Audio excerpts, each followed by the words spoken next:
here from runhappierpt.com. Today we're talking all about hamstring mobility. I've got a lot of variety to the exercises I want to show you guys today, but as usual I'm going to start with a little background on why I chose the exercises I did based on some of the current research out there. And then also, of course, give you my little quick disclaimer here. So this video is intended for information only. While I am a licensed doctor of physical therapy, I'm not your physical therapist. And therefore this video is not intended to diagnose, treat, prevent, or cure any injury or illness. And I highly recommend that you talk with your healthcare provider before you start any new exercise, just to make sure it's appropriate for you. So what is the role of the hamstrings in running? How flexible do you need to be? And how do you get the flexibility and mobility that you need to help decrease risk of injury? So the hamstrings, to start off, a little basic anatomy here. Hamstrings are a group of three muscles. They start from just the back of your pelvis, your sits bone basically, and they run down the back of your thigh, cross the back of the knee to attach just below the knee joint. There's 2.5 of those three muscles that start from the sits bone. Half of one of those muscles actually does start from the back of the thigh. 2 of those muscles, the semitendinosus and semimembranosus, start from the sits bone, run down kind of the inside of the back of the thigh, and cross on the inside of the knee. The other one, the biceps femoris, starts from the sits bone in the back of the thigh, runs down the outside, attaches on the back of the outside of the knee. So working together, these three muscles help to do a few different things. 1, they extend the hip. 2, they flex the knee. And then 3, because they cross both sides of the knee joint in the back, they help to stabilize and from like rotational movements at the knee joint. So, because these muscles are, as a whole group, what we call biarthrodal, which means they cross 2 joints, they do have, there's the possibility that they would require greater flexibility, because if you flex your hip, you stretch the hamstrings across those joints. If you extend your knee, you stretch the hamstrings across that joint. So hip flexion plus knee extension, now you're stretching the muscle across both joints. So I can see how a lot of people might think, oh, you need a lot of flexibility in your hamstrings when you run, but not really true. So when you're running, the hamstrings primarily are working just before foot strike to position your foot in a good spot for landing. And then they also work during that landing and loading response to help stabilize the knee. And then they do work some on the back end to help with hip extension during push-off. But at their most extended position, which is right before your foot hits the ground, your hip is really only flexed about 15 to 20 degrees, and your knee's not even fully extended. It's lacking about 20 degrees of knee extension. So you really don't need a ton of flexibility in your hamstrings for running. They're never that extended. Several studies that I looked at did note that runners tend to have tighter hamstrings than non-runners. And this may actually be a positive adaptation to running, because if you have a tighter muscle, then you have a stiffer muscle tendon unit, which makes it able to generate power more quickly. So it might be a good thing. But there were other studies that also showed runners who had a current or past injury to their hamstring tended to have less flexibility on the injured side. So there may be a relationship between hamstring flexibility and injury as well. So one of the studies that I looked at put it really well. It said, quote, "The athletic literature seems to show that flexibility training, when used appropriately, plays a positive role in sports injury and performance. However, excessive flexibility may actually be both a risk factor for injury and a detriment to performance." So basically you need a certain amount of flexibility, but more is not necessarily better. What might be of more importance actually for runners is the fact that at that most extended position, the hamstrings are also working. So they're active eccentrically, so they're working while they're being stretched as your leg comes out in front of you. And then they work concentrically to bring your foot back underneath you a little bit before it actually touches the ground. And they're doing that super, super fast. So not only do you need flexibility, but you also need the ability of that muscle to contract eccentrically quickly, and eccentric contractions, while they're less taxing to the muscle itself, they do require more from the connective tissue around the muscle. So you need to make sure you've got enough slide and glide, good mobility of those connective tissues that are part of and surrounding that muscle tendon unit. So to start off today, we're gonna show you how you can do a basic quick assessment of your hamstring just flexibility, and then how you can stretch your hamstrings if that's something that's needed. And then I'm going to go into some active lengthening or eccentric style exercises designed to help improve tolerance to eccentric loading and also help with some of that slide and glide, that connective tissue mobility. And then last, we'll go over some like foam rolling, trigger point ball techniques to really focus on improving that connective tissue mobility around the hamstrings. So in the clinic, when we check hamstring flexibility, we will have someone lay flat on their back with one leg flat on the ground, and then we'll raise up the other leg straight and see how far off of the ground we can get it, which is very accurate, and it's a good way to track progress if hamstring flexibility is something we're working on. But it's not the most easy way to assess your own hamstring flexibility or stretch your hamstrings yourself. So what I like to do is a sitting variation. If you sit perched on the edge of a chair, keep one leg bent with the foot flat on the floor, place the other leg straight out on the heel. So this is greater than 20 degrees of hip flexion right here. So my knee's totally straight. If I can sit here nice and tall and not have a lot of irritation in that hamstring, I probably have enough flexibility to run. I don't really need to focus on stretching the hamstring necessarily.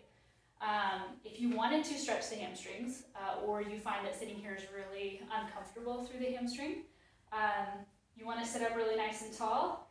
You can hinge forward from the hips, keeping the back perfectly straight, just until you feel it start to pull down the back of the thigh, and that's where you want to hold it. Remember, if you are stretching to improve muscle length or flexibility, you want to hold it for at least a minute, 4 to 6 days a week, for up to 3 months, to actually improve or lengthen that muscle. And you want to do it after a run, not before, because there have been studies that have shown that static stretching prior to athletic participation decreases performance and increases risk of injury. So make sure that's something you're doing afterwards. Okay, active lengthening exercises. So there's 2 I'm going to go over. There's other ones, and I'll mention a couple of them. But I want to show you 2 that you can do without any equipment, and that I can show you in my current state. So the first one is called Kick and Catch. And this is one I got off of a webinar that I'll post the citation for in the references like I always do at the end of the videos. So you can see if you can look the guy up. His name is Matthew Walsh. He's another physical therapist or physiotherapist. I think he might be from Australia. He's got a cool accent. But anyway, so this is one that he was in his webinar, and I'm using it right now because I think it's very helpful here. So for this one, you would be preferably up against a wall, so hands on a wall, but that would put me in a bad position for the video, so I'm just going to use a chair. You're going to be leaning forward, so kind of in like a modified plank position, so that you can flex the hip to about 20-30 degrees, and then the movement is to swing the foot out to almost fully extended and then bring it back. So with this one, you want to start slowly for a couple of reasons. One, you want to make sure it's comfortable in the hamstring, so you're not getting any kind of catching or pulling or zinging back there. But 2, it's kind of a little bit of a coordination thing. So when you go to straighten the knee, the tendency is going to be for that leg to drop, and then when you go to bend it, it's going to want to come up this way. So you're going to end up, the tendency is for the hip to move more, whereas you really want the hip to stay still, and you want all of that movement to come from the knee joint. Once you get the hang of it, you want to speed up the movement. So almost like you're going to kick the wall or the chair. Please don't actually kick it. And you can also add like a cuff weight around the ankle to increase the challenge on that one and kind of that eccentric load. But this is a good one because you can do it fast. And that's what's required in running. Those muscles are active fast right before your foot hits the ground. The next one, these are not big actually, is Romanian deadlift, and you've probably all seen or done this one in the gym. For this one, you want to start double leg, so feet about hips distance. You want to have your knees soft, so not necessarily in a squat position, but not locked out either. So just a little soft, which gets you to about that 15-degree angle and right about that 20-degree angle in the knee. You want to keep your back straight on this one, and you're going to be hinging from the hips, just leaning forward. Sometimes it helps to hold something in your hands and let your arms hang. Try to let those arms come straight down towards the floor, just until you feel it pull back in those hamstrings. Make sure you're not letting your knees roll in together, and you're not letting your back round, and you're not letting your knees squat. So the only movement is coming from the hinge in the hips. So once you get down as low as you feel comfortable going, just going to come back up. This one you want to start slow, controlled, till it feels smooth and comfortable. Once it feels smooth and comfortable, you can either progress the speed and try to make it a little faster. You can add a weight via kettlebell, dumbbell, barbell, something like that. Or what I recommend is then shifting to a single leg down, double leg up. So for this one, same movement hinging from the hip, but you're going to try to achieve a T shape with a straight line from the crown of your head to your foot. And you're going to drop that foot down and come back up. Single leg down, drop that foot down, come back up. Again, slow and controlled to start. And then once you get the hang of that and it feels comfy and smooth and well balanced, going to shift to single leg down and back up. And then this is where, once this feels smooth and comfortable, I would add some kind of weight to it to help increase that hamstring's tolerance to eccentric loading. And then you can also move more quickly to kind of mimic the speed at which the muscle is required to go through that movement. So those should feel pretty comfortable. If you just feel like there's something back there that's not moving the way it should, that's where some of these myofascial or soft tissue techniques come in handy. So I'll start with just a basic foam rolling of the hamstring, and I'll show you a little trick that I like a lot. So to just foam roll the hamstring to improve that connective tissue slide and glide.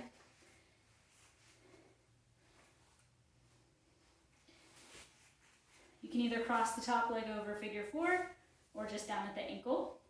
You want to roll from all the way up from that sits bone crease, the butt crease, all the way down to behind the knee. You want to go up and down the whole entire thing. You can angle your foot out to target the lateral hamstring. Angle the foot in to target the medial hamstring. This also gets a little bit of the adductors, which usually feels pretty nice. So you want to up and down, find those spots that are tight, need a little work. You can either sit on those spots, sit and roll in and out, or just do some little small rocks over those tight spots. To further target those tight spots, I really like to switch to a trigger point ball, tennis ball, squash ball, some kind of small, firm ball. You're going to sit on the chair, put the ball underneath the thigh. You can scooch it around with your hands till you find a spot that feels uncomfortable, tight, tender, like it needs a little TLC. Once you find the spot, you're going to swing the foot up and down, nice and slow. But this provides a pinch point, kind of irons out the connective tissue surrounding that muscle as everything slides and glides as you extend the knee through that movement. And then just shift to the next spot. I have used this technique following minor hamstring strains or just really intense workouts with a lot of hill stuff with really, really good results. Just really helps when you feel like there's a spot in there that just is really tight, won't let go, really irritated, keeps you from being able to really stretch it. Maybe you stretch it, but it just doesn't feel better. That really seems to get those spots worked out. So, like I said, I'll have the references posted below the video, so take a look at those. And then if you have any other questions, comments, topics you'd like to have a video on, whatever the case may be, head on over to the website, www.runhappierpt.com, send me an email, or head to our Facebook or Instagram pages and send me a message. Thanks for watching, and good luck.